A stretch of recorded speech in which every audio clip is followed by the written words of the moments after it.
Cześć, cześć. Nazywam się Ela i witam Was na kolejnym live'ie z cyklu #Zostań w domu i ćwicz angielski z Olivia Business Centre.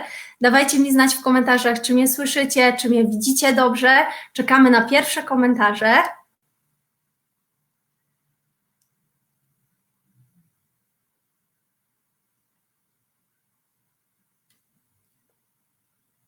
Czekamy na pierwsze komentarze.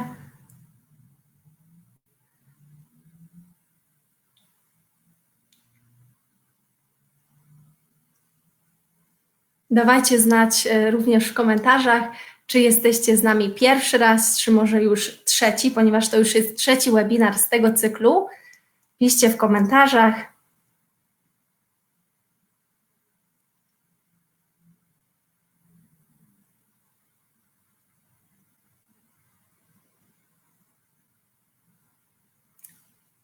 O, widzę, jest, super.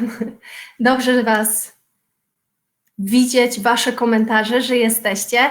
Więc jeszcze raz ci, co nie słyszeli, nazywam się Ela i witam Was na trzecim już webinarze z cyklu Zostań w domu i ćwicz angielski razem z Olivią Business Centre. Piszcie w komentarzach, który raz jesteście z nami, czy jesteście pierwszy raz, a może trzeci raz, a jeżeli jesteście pierwszy raz, to ja Was serdecznie zachęcam do tego, żebyście weszli na nasze wcześniejsze live'y, mamy je udostępnione na naszym fanpage'u, możecie korzystać z tych wideo. Słuchajcie, nauka bez książek, bez zbędnych podręczników, po prostu ze świetnymi prowadzącymi poznamy, jak efektywnie uczyć się języka angielskiego, jak pokonywać te bariery w mówieniu, bo chyba to jest dla nas jeden z większych problemów, które mamy jako Polacy. Koniecznie zachęcam Was do komentowania, już widzę, część z Was komentuje, super, cieszymy się, piszcie jak się czujecie, to już któryś dzień kolejny kwarantanny, siedzenia w domu, jak spędzacie czas wolny. Oczywiście, jeżeli chłopaki będą mówić coś, dotykać tematów, które również Was dotyczą, może właśnie coś przeżyliście w tym temacie, piszcie również w komentarzach. Jeżeli Wam się podoba, też to piszcie. Zachęcamy też Was do zadawania pytań. Zadawajcie pytania w komentarzach, ponieważ chłopaki na pewno na część z nich odpowiedzą. Zobaczymy, na które wybiorą, ale na pewno na część z nich odpowiedzą. Słuchajcie, po wydarzeniu nasza koleżanka Ela, moja imienniczka, która siedzi również za swoim komputerem w swoim domu, będzie notować te zwroty, które będą używane przez chłopaków i następnego dnia maksymalnie udostępni Wam taką ładną graficzkę, którą za każdym razem po webinarze udostępniamy. Będzie to na pewno w komentarzu pod live'em bądź na naszej stronie internetowej. Więc jeżeli coś Wam umknie, nie bójcie się, spiszemy to wszystko i specjalnie dla Was to udostępnimy. Ela, pozdrawiamy Ciebie, dziękujemy Ci za Twoją pracę. Wiecie, działu technicznego nie widać, ale bez nich często te webinary by się nie odbywały, także pozdrawiamy cały dział techniczny, pozdrawiam Elę. Ela też pisze w komentarzach, więc jest z nami. Super. Jesteśmy. O, widzę trzeci raz. Jest z nami Joanna. Monika też trzeci raz. Widzę, mamy stałych bywalców. Super. Cieszymy się, że jesteście z nami. To znaczy, jak widzimy, że trzeci raz, to znaczy, że Wam się podobało, prawda? Słuchajcie, zachęcamy Was do komentowania, do zadawania pytań, ponieważ też w odpowiedzi po ostatnich Waszych komentarzach, po wcześniejszych webinarach, podzieliliśmy nasze spotkania na dwa poziomy zaawansowania. Wtorki o godzinie 19 mamy spotkania, ostatni wtorek właśnie też mieliśmy spotkanie dla osób na poziomie podstawowym i średnio zaawansowanym, natomiast czwartki dla osób z poziomem zaawansowanym, czyli tak jak mówiliśmy, w całości po angielsku z native speakerem. Dzisiaj mamy wspaniałego native speakera, a za chwilę o nim coś więcej powiem. Dlatego piszcie, naprawdę liczymy się z Waszymi komentarzami, chcemy wiedzieć, czy Wam się podoba. Dzisiejszy temat to jak uniknąć najczęstszych błędów w języku angielskim. Myślę, że po tej lekcji na pewno będziemy wiedzieć, jakie to są błędy i jak ich unikać. I w tym temacie przywitajmy prowadzącego spotkanie, Wiktora Jodłowskiego, który jest założycielem szkoły angielskiego Talkersi. Witamy Cię, Wiktor. Nasz wspaniały gość, tak jak mówiłam, native speaker, Hamish Potts. I na pewno jestem pewna, że wypowiedziałam to imię dobrze, dlatego że Hamish sprzedał mi taką ciekawostkę, z czym łączyć jego imię, żeby to dobrze wypowiedzieć. Więc na pewno po tym spotkaniu też będziecie potrafili wypowiedzieć to imię, bo wierzę, że Wam też Hamish to powie. Hamish jest częścią działu Resident Relation w Olivia Business Centre, były nauczyciel języka angielskiego, no i jak widzicie z krwi i kości prawdziwy Brytyjczyk. Także chłopaki, ja zostawiam już Was, dziękuję Wam za ten dzisiejszy czas, który poświęcicie dla nas, no i enjoy your time. Thank you. Thank you for a wonderful introduction. Shall we switch to English, my friend? Hamish, shall we? Or do you want to continue in Polish? Yes, we'll try some Polish later, perhaps. All right, sounds like a plan. So, hello everyone. It's a pleasure to be here for the third time. As you already know, our today's guest, his name is Hamish, right? Do I pronounce it well? Hamish? Yeah, perfectly. Perfect. I think this is going to be the main story of tonight's show, basically, the right pronunciation of your name.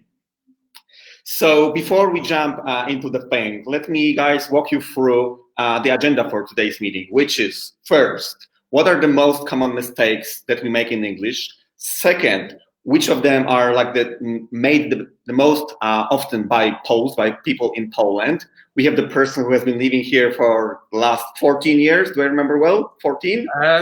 Yes, yeah, since 2006. So it's like, so we can say it's 14. So we would love to get to know you and your insights better in a minute. And the third thing which you will take away from today's live stream is how to avoid these mistakes, how to basically learn the right structures, how to think in the way that enables you to communicate basically best. So that's pretty much it. We are expecting to have the lesson for about 45 minutes. We will have plenty of time for all the questions and answers. So please keep asking them in the comments. And then we will basically select the most interesting ones, the ones that we feel like, most people would benefit from when they hear the answer for. So that's pretty much it when it comes to, the introduction of the agenda for today's meeting. And we are moving smoothly to a little bit of the introduction about you, Hamish. So can you give a little bit of context of like who you are? Because we know that you come from Britain. You've been living here for the last 14 years, as you already said. Yes. But can you give like more context of, how your life was when you came here, how it changed since then, and who you are, what you do right now these days? Sure. So I came to Poland in 2006. Mm-hmm. I left England at half-time in the World Cup match, England v Trinidad and Tobago, mm-hmm. and then drove over to the East Coast. And got on the ferry and came across. Mm-hmm. I lived in Warsaw just until last year. Mm-hmm. The first 2 years in Poland, I was an English teacher. To start with, in the first summer I was here, I did my CELTA course at the Bell School in Warsaw, and then taught English in a few different places. Some language schools, some private lessons, business to business. And then after a couple of years, I managed to get a job in one of the companies that I was teaching in, mm-hmm. which was Knight Frank. Mm-hmm. I worked for them for 10 years until the end of last year. End of 2 years ago. Mm-hmm. And then I started work here in Gdańsk at Olivią in May last year. So if I get it well, like the job offer from Olivia Business Centre was the thing that triggered you into moving to Tri-City from Warsaw? No. One of the main reasons, or the main reason actually, was the smog and the air quality. We have 2 small children, and I know that the phenomena of the smog must have been around for a lot longer than just 4 or 5 years.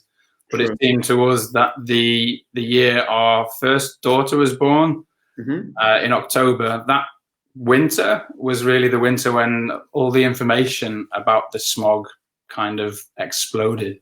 And, you know, as new parents, we took it very seriously, downloaded 5 different apps to tell us when it was safe to breathe outside. But it seemed that most of the weekends in Warsaw through the winter period were really quite bad. And even from the government app, the advice very often was to not take small children out unless you really have to. So we got sick of that, and wanted to go somewhere where there was nice fresh air and we could get out and not be prisoners in our own home at the weekend. And we considered going back to Britain, but Brexit kind of put an end to that idea. We considered Canada, but then finally it seemed that Tri-City would be the best option, still in Poland, so still close to my wife's family, and fantastic place to live. Fresh air most of the time, great lifestyle by the sea, by the forest. So thank you for sharing this story. I actually got like 3 structures worth remembering from the story that you just told and the conversation we had. The first is like the trigger, right? So like the physical representation of this is like when you have a gun and you want to like shoot someone. This is like physical meaning of it. But as a metaphor, like when something motivates us to do something, right? So from what you said, I understood that the quality of air basically and the smoke thing was the trigger, that really, you know, moved you and your wife and family from Warsaw. And this is like partially the reason you are here in Tri-City. And you also said like a very nice structure that information about it like exploded, right? So when something becomes like viral and it's like in every, you know, media outlet or portal, you know, we can use this structure.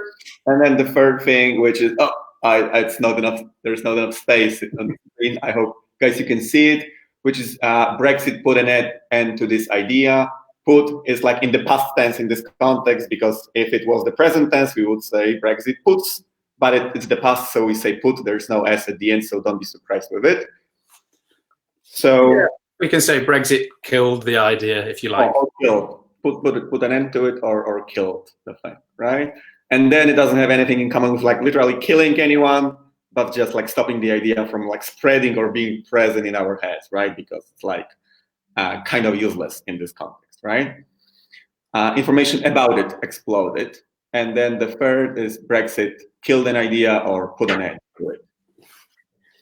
All right, fine. So when you so you've been here like for the last 14 years. So I'm sure you have like tons of observations when it comes to Polish people and the language that we are using, and basically how comfortable or uncomfortable we feel about the language. So let me start with something that I think is like very relevant to many Poles, which is the ones that have English on the advanced level, which is when is the time to use, the past simple and present perfect, right? So when do we say, I did it? And when do we say I have done it? Like, can you, we don't want to go into like very technical details, right? Because we want to have like a very, let's say, relaxed, non-academic atmosphere during these lives. But like if you were to, share some tips from like your practical experience, when are you using this? When are you using this? I think the simplest explanation, and if there's just one thing to remember about when to use the perfect tense, is that if there is still a relevance, or if there's still some meaning to the thing that you're saying. So for an example, if you want to talk about losing a key or losing your mobile phone. So if you say, I've lost my phone, using the perfect tense, then the assumption is that you still haven't found it yet.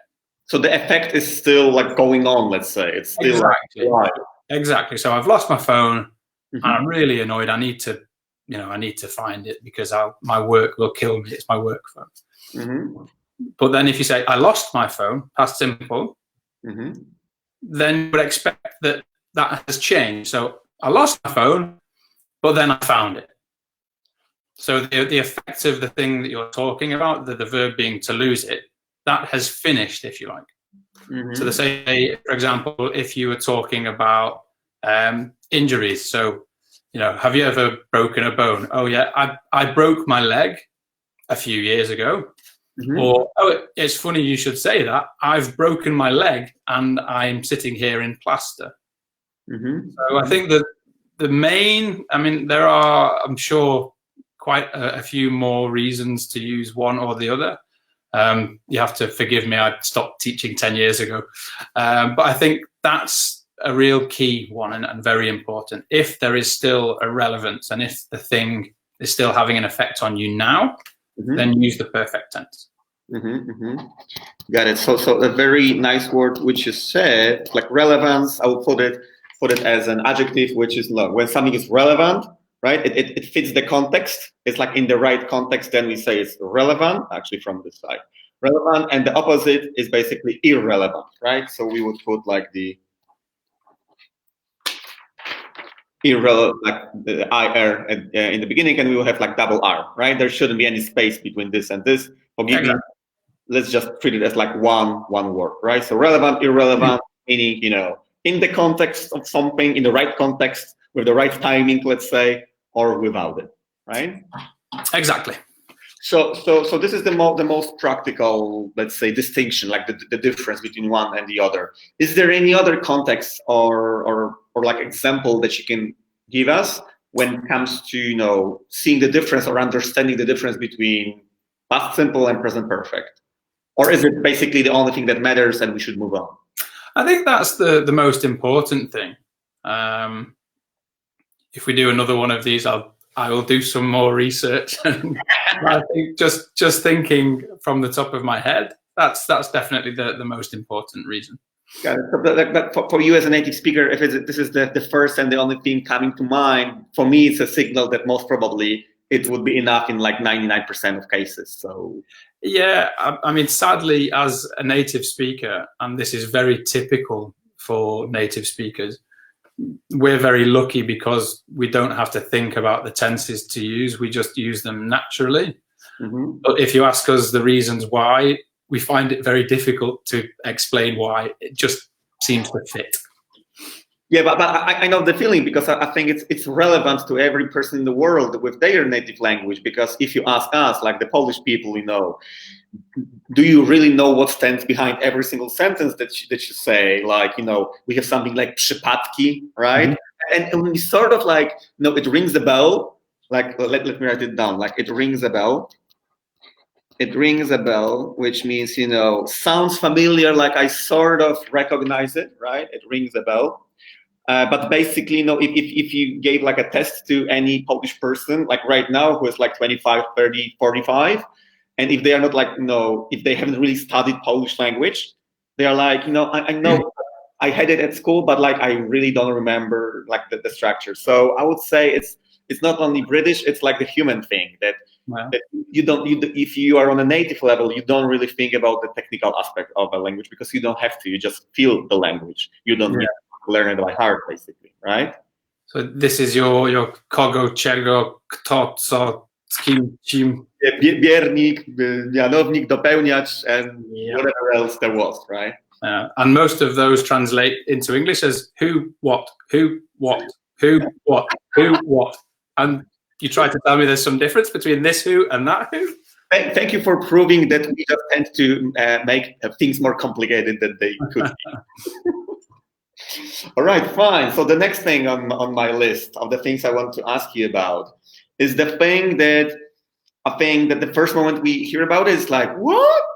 And then we start really understanding the practical angle of it, which is the reported speech. Can you elaborate a little bit about why is it important, why it is important and like how to use it? Maybe provide us with some examples so we can, start the discussion from there.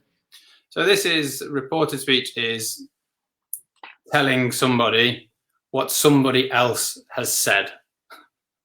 So I'll like try giving a report, right? Like giving a report. This is why we call it reported speech. Exactly. I'm going to try to remember, because I've been asked to speak slowly, and I've got this written down on one side and on the other to keep reminding me.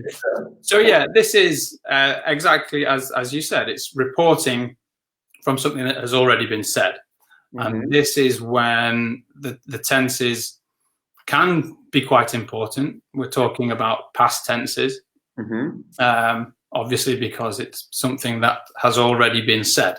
And here, the order of things can make the tense that you use quite important.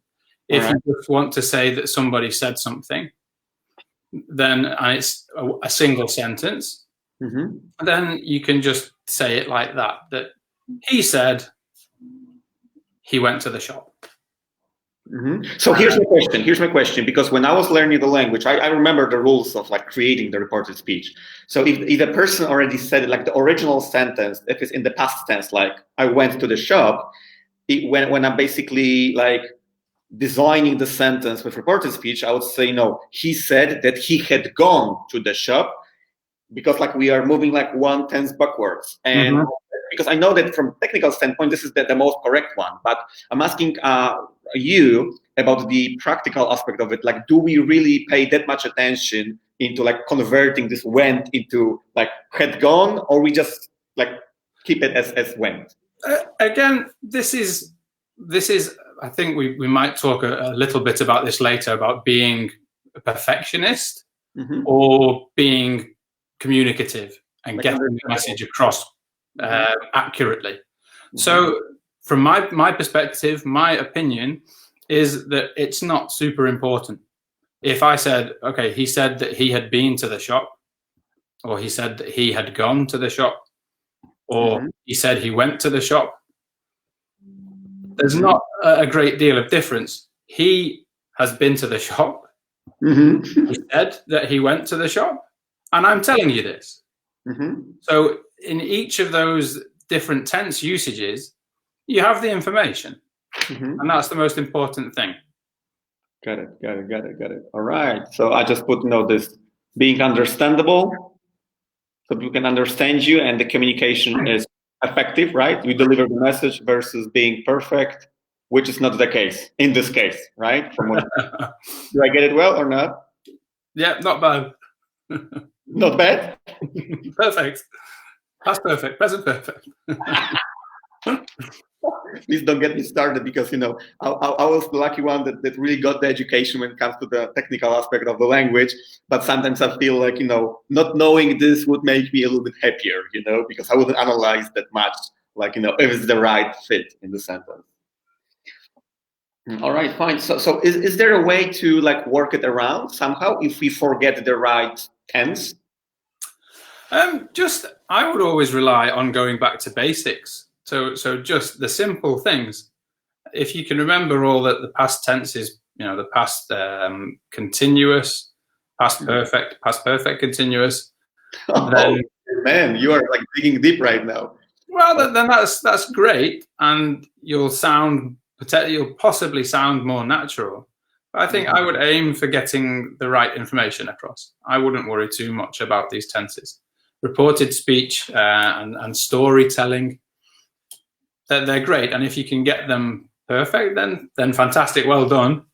But I wouldn't get too hung up about it. So from what you're saying, please tell me if I understood well. Like it's practical, it's useful to really understand reported speech, but if we confuse the tenses, it doesn't like spoil the message. The other person would understand that, right? Exactly. I think unless your profession depends on it. So if you're being a reporter or a journalist, or you're, for some reason you have to relay information of what was discussed in a meeting, and then it could be quite important. Otherwise, it's nice to have, but it's not essential. It's not essential. Okay, let me write it down. The word essential, I think, is very relevant here. It's not essential, which means that it's like it's not crucial, right? Maybe So I'll give another word here. Or put. So essential, crucial is like, it's similar in this context. Would you agree or no? Mm-hmm. Yeah. So it sounds necessary. It's necessary. It's vital, crucial, essential. Any other thing that's coming to your mind as a synonym to this? The practical one, not like again. Potrzebny. Potrzebny. Okay, let's see what it is. Potrzebny. So like let's.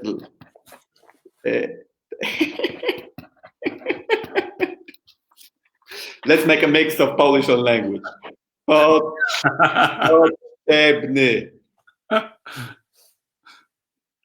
Please don't write this down. Please, Ella, don't write this down in the comments. It's just a joke. Dominika is keeping it simple. She's saying important.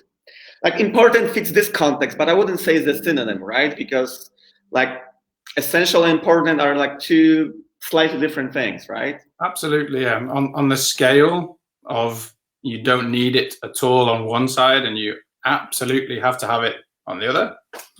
And important is a bit more in the middle. Got it. Makes sense. All right, fine. So maybe let's take a look at the couple of questions because I think we had some. I think Jake asked one in the beginning. Why does Hamish live in an Irish pub? Is it true, or are you saying no? It's just a rumor. Well, he's referring probably to the mirror behind me, and there's a sad story with this mirror. I used to play rugby in the UK, and the rugby club that was my club where I played, it got burnt down by some naughty teenagers, probably. Really? Yeah, a long time ago. There was nobody in it, thankfully. You mean like the facility was burnt? burnt? The building, the club house was burnt down. And so they asked the players, we went to go and help out a bit and clear up. And there were still quite a lot of things that weren't burnt and damaged. And they said, take anything you want, basically. So I took a mirror that used to be behind the bar. Got it. Now all is clear. Fine. So I wanted to say, hey guys, you can ask more questions and we will reply to them or answer all the questions. From what part of Great Britain came from our guest? So where are you from when it comes to the region? I am from the northwest of England, and I'm from a town called Warrington, which is pretty much directly or exactly halfway between Manchester and Liverpool. So when it comes to the size and the vibe of the city, how would you compare it to some Polish cities that you went to? Is there anything sort of similar? That I've been to size-wise, not really. Warrington's a funny place. It basically joins Liverpool and Manchester. I think there's about 150, 200,000 people in the entire metropolitan area of Warrington. So it's not small, but it suffers from being too close to Liverpool and Manchester, which are both really great cities. It's not Radom, but it's difficult to say. It's not a big place. But if you when you are saying 150 and 200,000, then it brings to my mind it's slightly smaller than Gdynia, because Gdynia is 250 as far as I remember, right? So this is, let's say, 20% less than what Gdynia. Yeah, I guess so. Yeah. All right, fine. So let's move to the next thing on our list, which is, Polish people, we as Polish people, we have the kind of a habit to translate things one-to-one from Polish to English, right? So we are using what we have, what we already know, and we are trying to convert it, right? Let me write it down. Convert like this, right? So change something into something, or transform something, right? So we are trying to convert what we know in Polish into English, and sometimes it works, and sometimes, I would say more often than not, it doesn't. And then we end up with something which is kind of strange to a native speaker. One of the things that comes to my mind when I think of it is when we have, the conditionals, right? The conditional, like the sentences. And when we say, if I will have something, I will go somewhere. So is there anything you can, any advice you can give us to help navigate through this kind of sentences? Yeah, I think again here, just one key takeaway, one key rule to remember is that after using if, you don't really want to use will. And that's it. It's if I won a load of money, I would do something. Got it. So from what you're saying, I can tell that like remembering this rule helps us basically. It limits the options of making the mistake, right? So even if you don't remember the proper structure, having this rule like in actually not like at the back of our mind, but actually in front of our mind, right? Yeah. Well, if after will or would, then it really limits your options of making the mistake. Exactly. Do I get it well? You got it right. Perfect. Well, we have a question from Ranko. Are there any problems to communicate? Do you have any problems with communicating with American people because of the accent, for example? Not because of the accent, no. But I think the older I get, I have a few American friends, and although technically both countries speak English, American English is very different. The American culture is very different as well. Americans are a lot more serious, I think, about life in general. Really? Oh yeah. British people they're hardly ever serious. There's always a bit of sarcasm or some self-deferential, putting down yourself humor. But we would say that robicie sobie jaja, right? You know the phrase in Polish, robić sobie jaja? Yes, there's a rude way of saying that in English and a less rude way. So how about the less rude way? We take the Mickey, you can say. Take the Mickey like the Mickey Mouse? Take the Mickey. That's interesting because I've never heard it. Please tell me if I use the right spelling. I don't know about this. Or should I put E here? I have no idea. I think that's fine. Okay, you don't write it down. You just say that are you taking the Mickey? Are you joking? I think we should like put E. Like my intuition tells me we should put E. Okay, that's fine as well. An interesting thing here as well in British English. If you have a letter missing from a word the way you have there, we would put a little arrow underneath the word. Oh, the other side of the letter. You mean you would put like something like this? Yeah, it would still be like the little upside down V, basically the same kind of arrow that you've done under your E, but just at the bottom, like that underneath. Oh, so you would put something. Let me fully understand. I think this would be like a very interesting thing. So you would put something like this, right? Like the arrow, like this. Yes, and then the E above the word. Yeah, the same. Oh, really? So something like this. Absolutely like that. Really, that's interesting. Yeah.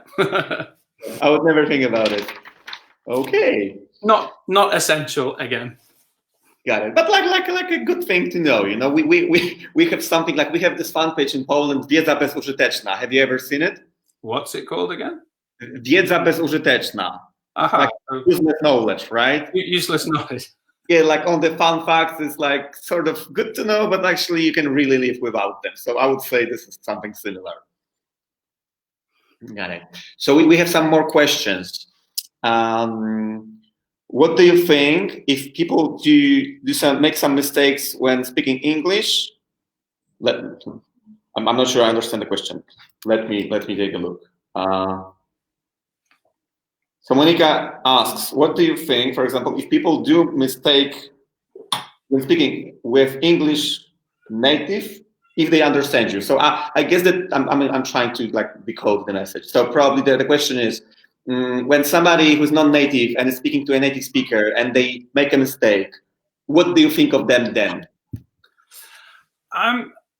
Personally, it doesn't make me think anything different about that person. I think it differs greatly person to person. Obviously, living in a new country for the past, nearly 15 years, I guess, and experiencing it from the other side. So me painfully trying to say things in Polish to people, and then either being very patient sometimes, or other times not being patient at all and not letting you finish the sentence. So, I mean, it depends who you're talking to. If you're talking to a nice, reasonable person, they shouldn't think anything less of you, and they should be quite happy that you're trying to speak in their language. Sadly, that's not always the case, but makes perfect sense. So basically empathy and like being human to other humans, right? Yeah. I really appreciate you saying this, because the thing is, we as Polish people, I have an impression that we know the language, but we have this emotional burden, like this like extra load that we kind of expect so much from ourselves because we feel like everyone is judging, right? And when you, as a native speaker, when you tell us like, live in public to everyone, like, hey guys, you can really take it easy, right? I think this is like more convincing than any Polish person trying to convince the other Polish person like may achieve, right? Yeah. I mean, I would sort of reassure most of the people learning English in Poland that generally the level of English here is very, very good. I did some work with a guy from Germany a few years ago, and he commented that the English levels here are fantastic. In Poland? And I was quite surprised, and I said to him, well, is it not the same in Germany that most people speak English? And he said that in a business environment, yes. The vast majority of people in business, especially in the higher levels, the directors and managers and so on, will speak good English. But then he said about in Poland, in the shops and at the airport and in restaurants, everybody can speak at least a little bit. And he said in Germany, that just doesn't happen. Really? Yeah, apparently so. I've only been to Germany once, so I'm not too sure. I mean, I had a very interesting experience when I first came to Poland. So literally in the first few months, I was quite sick, and I didn't have any private health insurance, having only been in the country a short time. So my girlfriend at the time took me to the NFZ clinic. NFZ, right? And the doctor that saw me was a very old guy. I mean, he must have been at least 70, maybe 75. He was really old. And he spoke in English. Wait, he was very experienced. Exactly. He was very good. And he, at the beginning of our meeting, he apologized to me and said, I'm very sorry, my English is terrible, or my English isn't so good. And then he carried on to do the examination. And during the examination, he asked me to cough. And then he said, and could you cough again, please, a little more vigorously? Okay. And this is the guy who doesn't speak English very well. So this is my story for when people ask about the level of English speaking in Poland. It's really good. So in this very moment, the story that comes to my mind, like to perfectly sum up your story, is when I went to Italy like 2 or 3 years ago for like a short holiday, and basically when I was asking them like, hey, like, do you speak English, because I wanted to ask how to like get somewhere, right? They are like little, right? Okay, so then I was asking the question like, how can I get to like point A, right? And their response was more or less like this, like let me try to mimic the thing, right? So and left, right? Go shop, right? And then what really, hit me then was like, when an Italian person speaks, hey, sorry, I speak very little language, then they really mean it. But and because they really don't speak much, right? And I had this experience like many times being in Italy. But when it comes to like Polish people, the irony is like when somebody asks us, like, hey, do you speak English? We actually like respond with perfect structure. Like, I'm sorry, sir, I haven't been speaking for a while, so my English is a little bit rusty. Exactly, yeah. And then you're like, what the hell is your problem, mate? Right? You're speaking well. Got it. Right, all right. Perfect. So is there anything else that you observe among Poles that needs to be, let's say, confronted in terms of the proper language? No. Just carry on what you're doing. Whatever you're doing, it seems to be working. I mean, one thing that is quite apparent to native speakers usually is it's easy for us to tell if a person has lived in an English-speaking country for a while or if they haven't. Mm-hmm. Because obviously the accent will tend to be a little bit better, but also people that have lived in English-speaking countries tend to do a bit more connected speech, which is something, again, I think we might talk more about. So can you elaborate on this? What is connected speech? So connected speech is it's something that doesn't happen in so much in Polish, if at all. And this is where there's no sound, or rather there's no break in sound. There's no gap between two words or more than two words in a sentence. So the words are squashed together. This happens very often if you have one word that ends with a consonant, and then the next word starts with a vowel sound. So, for example, if you were saying, if you wanted to tell somebody to be careful, to look out. So, look out. So that's all that would, in connected speech, that becomes one word. So it's look out. All right. Really? Like one word? Yeah. I mean, if you were writing it down, obviously you would still write it as look out. But if you were saying it, you would never say look out. It would always be look out. Is the spelling correct of all the things that you said? Yes. Oh, all of them. Yes. Yeah. Together we made it, right? Yeah. Now this is okay because, for example, in the example I gave of look out, you can still hear the two separate words, look and out, and they sound the same.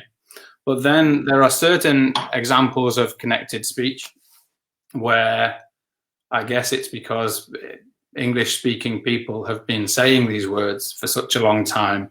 And English is a lazy language. We like to say things as quickly as possible and in as few words as possible. And so then we have examples where, sadly, the result of connected speech is that the words don't even sound like they should do anymore. So the example I like to use is if you say, I'm going to go to the shop. So this is my plan. I'm going to go to the shop in an hour. And if you say that very quickly, in normal English, this isn't slang. It's not colloquial. I guess whether it's colloquial or not is another discussion, but it's definitely not slang. This is normal spoken English. So I'm going to go becomes I'm going to go, which doesn't really sound anything like I'm going to go. So I'm going to go. Like this? Yes, exactly. And there are a few examples that are very common. So I want to would become I wanna go to the shop. Or if you have children, you'll very often hear the negative version. I don't wanna.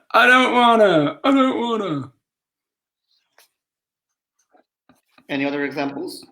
Yeah, if you want to say, give it to me, give it to me becomes gimme it. give it to me is gimme it. One that doesn't change so much, but again is a good example of the words being squashed together, is if we say I have to do something. So it'll be I have to. Like with the F instead of V? Yeah, I have to do this. I have to do my homework. I have to go to sleep. I have to think about it a bit more. So this is the want to wanna, right? I want to, I wanna. And then we have like this, right? Yeah. So give it to me would become gimme it. Okay. Gimme So okay. Give me it. I'm using exactly. Yeah. So just as a interesting thing, do you know what this brings to mind of a Polish person? This spelling? Something to do with gas, maybe? Nafta? It's more of puking, like throwing up. Oh, really? Like in Polish, if you say, idę się schaftować, it basically means like, oh, right? Okay. I only know żygać. Basically, like żygać is like this sort of like rude word, but like, yeah. But so this is the correct spelling, right? Here. There's no correct spelling really, because you would never write it. Got it. You always say it. Yeah. No. Okay. Makes sense. Another example would be to say it's kind of funny. You'd say it's kinda funny. Kind of funny converts into kind of funny. All right. And this is, yes, exactly. 1 point for Gryffindor. And this is I think where Polish people or foreign non-English speakers in general have problems the first time they go to an English-speaking country. Because they might have very good technical knowledge, a great vocabulary, and on paper, so theoretically, they know English very well. And then they speak to somebody that doesn't realize they're not a native speaker, and they speak at full speed using lots of connected speech. And the English learner just is like, what is that? That's not English you're speaking. I know exactly what you're saying. If I remember well, I already shared the story, I think, during the episode with Jake, with, when I went to UK, landed on Heathrow, then we went to the bus, and there was a guy helping us, pick up the bags and put them on the bus that was supposed to take us, to Victoria Station. And he was saying like, "You okay, mate?" And I was like, "Can you repeat?" Like twice or even 3 times, because I couldn't understand what he said, even though I considered myself to be a good English speaker and I got my education when it comes to the language. And because what I was hearing was, "Are you in UK?" And I'm like, is he an idiot or something? Like, we are in United Kingdom right now, right? And my girlfriend, who because she like had lived in Southampton before we met, like for 5 years, she basically said like, come on, he's asking you, "Are you okay, mate?" And then I'm like, yeah. So I know the feeling. Are you okay, mate? Yes. Are you okay? Are you okay? How have you been doing lately, dear sir? Instead of this, we say, "You okay, mate?" Got it. All right. So how about the thing which really kind of brings a smile to my face, which is when we say informations, furnitures, and the third favorite example is advices. Can you put more light into it and help us understand what's the correct version? Yeah. So these are non-countable objects. I don't know if you have the same thing in Polish. I don't think so. We say policzalne, niepoliczalne. We do have. Okay. But basically, yeah, in English, information is one. As you mentioned, furniture, rice, hair, although that's perhaps not 100% right all the time. But if you want to talk about multiple versions of these things, then you have to use some kind of phrase like lots of. So, you know, he gave me lots of information, or he gave me too much information, not that he gave me informations or too many informations. And again, you would talk about lots of furniture or pieces of furniture. So if you wanted to count how many pieces of furniture, that's what you'd have to say. There's 15 pieces of furniture in that room that need to be moved. So these are like the first 5 examples that are coming to your mind, right? Information, rights, advice, and furniture, right? So now I think about hair, though, that's wrong, because you can talk about how many hairs something has. Really? So we say it like this, all right? Like I have 3 hairs left on my head. Got it. So I have a question, because when I was learning the language, my teacher told me that the word fruit belongs to the same group, right?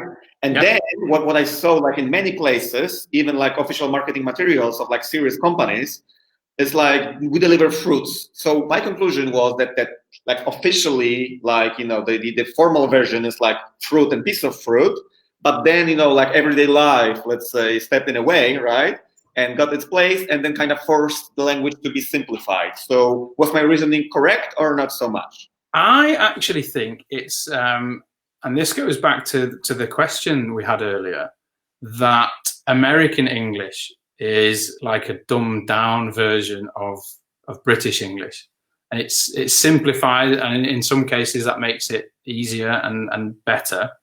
In other cases, I don't think it does. But I think fruits is more likely to come from North America.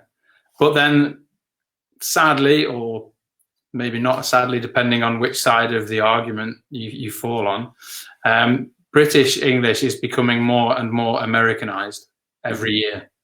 We're starting to say a lot more things in British English that we wouldn't have said at all 10 years ago or 15 years ago. Got it. So that might be why. So this is probably the right moment to mention that the moment when I saw it for the first time was like a lorry in London. Okay. The first time I saw like the fruits like on official material. Oh, that's weird, but they look like a serious company, right? It wasn't like a startup thing that just started. You know? Yeah. Got it. All right, fine. So yeah. How about fewer and less? Because what we officially know when we learn in Poland is like when we have like countable objects, we say fewer, right? Yes. When we have uncountable, then we say less. Yes. So for example, people, we would say less people or fewer people. Fewer. So that's what I expected, but I'm kind of surprised because very often I can see even native speaker with good level of English, like the proper one, they say like there was less people, and I'm confused. So why is it so that people are saying less people even though they are native speakers? Because it's a very common mistake. Sadly, lots of English speakers don't speak English very well, basically. Yeah. So to remember this one, I mean, if you're talking about something that was a whole thing and then becomes smaller, or there becomes less of it, like a cake, you can talk about there's less cake than there was 10 minutes ago because everybody's eaten some. But if you're talking about whole objects, so countable things, people, cars, anything you can count, you technically should say fewer. But I think even now on the British television, in media, on the radio, you would hear the phrase less people all the time. And life got in the way of the proper communication, right? Exactly. Yeah. Right. So we're just about to wrap it up, but let's first, answer a couple of questions that have appeared meanwhile. So there was a question: how many words we should know if we want to be fluent in English? Are you able to provide some answer to this? Not to be fluent, but apparently the average English speaker only uses about 2,000 words. You mean like a native speaker? Yes. 2,000? Regularly, yeah. Right. Obviously, if you're in a medical profession or legal profession or something like that with a specialist vocabulary, you would use more. But the average English speaker regularly uses about 2,000. So if you can get to 2,000, you're doing very well. You're set. Got it. I think I have a test. I mean, I have some link to a test that helps you determine how many words more or less you speak. So I will actually include in the comments once we are done with the live stream, because I think this would help a lot of people to help like navigate with how much they really know at the moment. So maybe let's answer one or two more questions. Americans are speaking straight English. What about British people? Question from Ranko. What's the question? American people speak straight English. What about British people? Okay, so this might be that we are far more likely to say something in a very indirect, ultra polite way, when really what's on our mind is something very direct and maybe not even polite. So whereas an American might say, "Hey buddy, stop doing that," we would be far more likely to say, "Excuse me, I would really appreciate it if you wouldn't mind too much if you could maybe not carry on doing that thing that you're doing." Would you consider reconsidering? Yeah, I mean, it's in that particular aspect, American English has a lot going for it, an American culture of being more direct. Got it. And how about the last question before we finish and invite Ella back to the screen? Two of them. Have you ever met any Pole who was talking with a perfect British accent? Do you think it's even possible to learn it? Question from Marta. Yes. My friend Bartek, who I met all those years ago in the Bell School, I thought he was British. And again, though, he lived in London for quite a long time as a child. So that was when he picked it up, and he still speaks as well as a native speaker. Got it. And the last question from Patricia. Hamish, what happened to your beard? Not having any important meetings, and if I can't mess around and have silly looking facial hair the next few weeks, when can I? All right. I'll grow it again, but I think I'll maybe take a bit more off before I do that. In the next episode, Hamish, brand new. All right, fine. So thank you so much for sharing this. I think this is the perfect time to actually invite Ella so she can wrap it up and say all the necessary things. So 3, 2, 1. Let's see. Ella is coming. Yes. Yes, witam. Teraz możemy przełączyć się już na język polski. Dziękujemy Wiktorowi, dziękujemy Hamishowi za lekcję pełną motywacji. Myślę, że to była spora dawka angielskiego jak na dzisiaj. I nie wiem, czy wszyscy z Was wiedzą, ale Hamish nie tylko rewelacyjnie mówi po angielsku, ale również po polsku. I do Ciebie mam pytanie. Hamish, jakie jest Twoje ulubione słowo w języku polskim? Chyba nie mogę powiedzieć. Nie wiem. Skonfundowany, to jest fajne słowo. O wow, a umiesz je użyć w zdaniu? I Hundsfot. Okej. Hamish nie tylko rewelacyjnie mówi po polsku, jak słyszeliście, ale również śpiewa i to myślę, że niewiele osób wiedziało. Hamish, mogę powiedzieć nawet, że jest taką gwiazdą i znowu tu wspomnę o chórze OBC, ponieważ Hamish razem z nami również śpiewa po polsku. Także chłopaki, dziękuję Wam za tą lekcję, dziękuję Wam za Wasz poświęcony czas. Przyjemność po wszystkich 3 stronach, mam nadzieję. Tak. Wam dziękujemy za Waszą aktywność, dziękujemy za Wasze komentarze, że byliście z nami przez ten czas lekcji. Ja chcę Was zaprosić już za tydzień o godzinie 19 w czwartek. Spotykamy się znowu z kolejnym native speakerem. Czekajcie na informacje, na pewno wrzucimy na naszym fanpage'u, kto będzie naszym gościem. Jeżeli macie znajomych, którzy chcą uczyć się języka angielskiego, są na poziomie średnio zaawansowanym lub Wy sami chcecie być częścią, zapraszamy Was również we wtorek na live, ponieważ wtedy też uczymy się języka angielskiego, również z Wiktorem. Zapraszam Was, tak jak mówiłam, Ela będzie zbierała te wszystkie ciekawe zwroty, które były użyte i te zwroty w pięknej graficzce umieści w komentarzu pod live'em, także do jutra oczekujcie takiego od nas zbioru tych zwrotów. No i ja Wam dziękuję, obserwujcie naszego fanpage'a, obserwujcie nasze social media, naszą stronę, no i jesteśmy w kontakcie.